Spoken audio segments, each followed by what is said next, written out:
Chapter 10. Emma couldn't believe how her sisters had embarrassed her, but she also couldn't deny the excitement she felt about showing William the town. Would it be possible he could fall in love with it and decide to stay? "What would you like to see?" she asked as they stepped onto the porch. The morning sun was warm, but not hot yet, and a light breeze rustled the leaves of the trees. "I don't want you out for long since it's your first bit of exercise." "Why don't you show me one of your favorite spots?" William asked. Elizabeth's brow wrinkled in thought. What were her favorite spots? The church, for sure. Maybe the large lavender crepe myrtle trees she had often liked to read under when she was younger. And of course, the sage fields. No one should miss their majestic bloom. "All right, I'll take you through downtown to one of my favorite spots. That way you can see the rest of the town on the way. But if you get tired and need to rest, be sure to let me know. My father would have my hide if I had you out and about too soon and caused damage." A playful smile pulled at William's lips. "I promise to be a model patient, nurse, and tell you when I need a rest." Emma blushed at the tone in William's voice. Was he simply teasing her, or could there be feelings behind his words?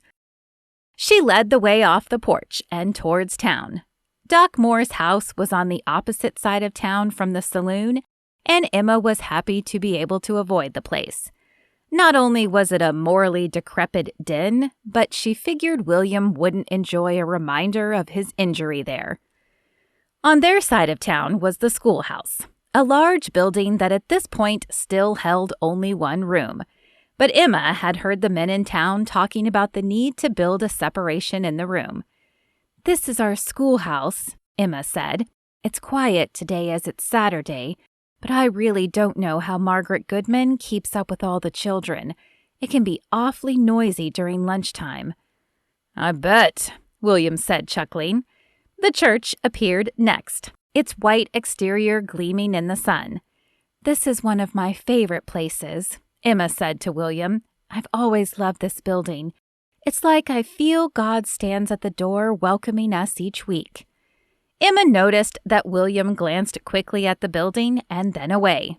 Again, she wondered what pain had distanced him from God. "This is the cafe," Emma pointed out the next establishment. "We don't often eat here as it's too expensive to feed a family of 6. But Pa took us once for a special treat, and the food is excellent." Her smile froze on her face, though, when Carl exited the restaurant and looked up at them. "Oh, so you're too busy to ride with me, but not too busy to show some stranger around our town?" Carl asked with a sneer. "Carl, this is Mr. Cook, the man who was shot. He felt up to some exercise today, so I am merely allowing him a supervised walk," Emma said with a small sigh. "Not that it's any of your business." "Mr. Cook, huh?" Carl turned his attention to William. "The bounty hunter, right? Are you planning on sticking around once you heal?" William stared at Carl. "I am not. I have to turn Monroe into the authorities, and then I'm sure I'll have more jobs to attend to. Though as Miss Stewart said, I'm not sure how that is any of your business." Carl narrowed his eyes at William. "Let's just say I have a vested interest in your leaving." He flashed a smile at Emma before tapping the brim of his hat. "I'll see you in church tomorrow, Emma." Curling her hands into fists, Emma watched Carl walk away. He had once been a close friend, but he had no right to act as if he owned her. "What's with him?" William asked when Carl was far enough away not to hear them. With a shake of her head, Emma continued walking. "We courted for a time until I met Joseph. Now that I'm a widow, he thinks he has some claim on me." "But you don't feel the same?" William asked. Avoiding the question, Emma stated, "Come on." She led him down a side street and toward the outer part of town where the large lavender crepe myrtle trees sat overlooking the creek. "We aren't seeing the rest of downtown?" William asked.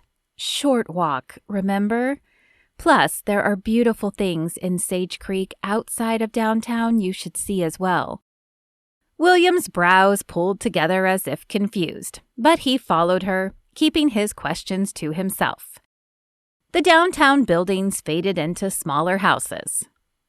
When the tree came into sight, Emma heard William's intake of breath beside her.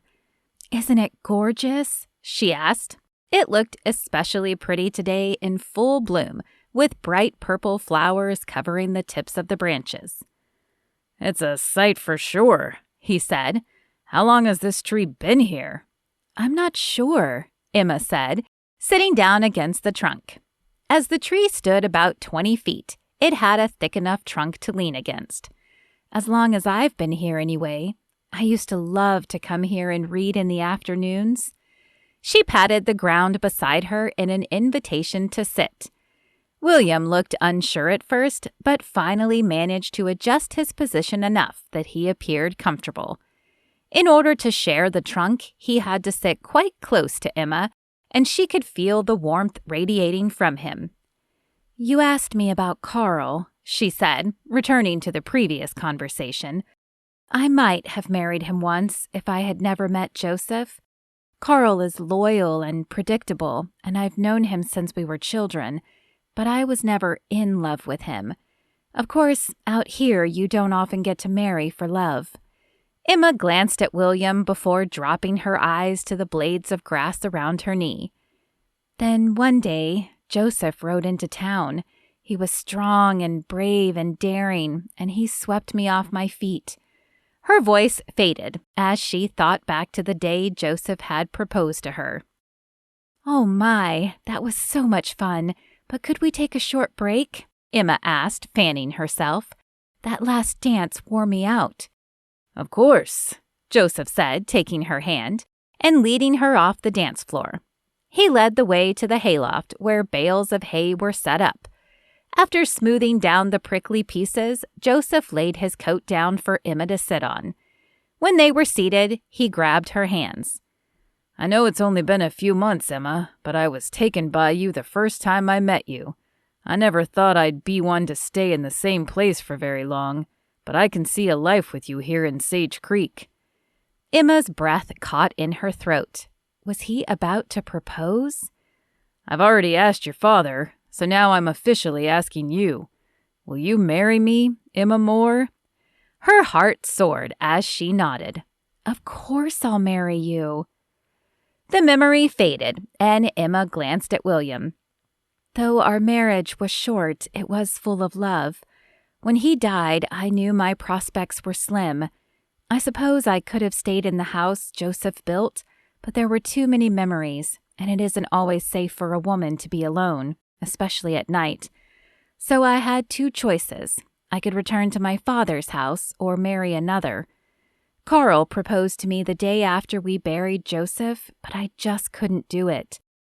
I may never find another marriage based on love, but I refuse to give up hope just yet." A silence fell, and Emma looked at William from lowered lids.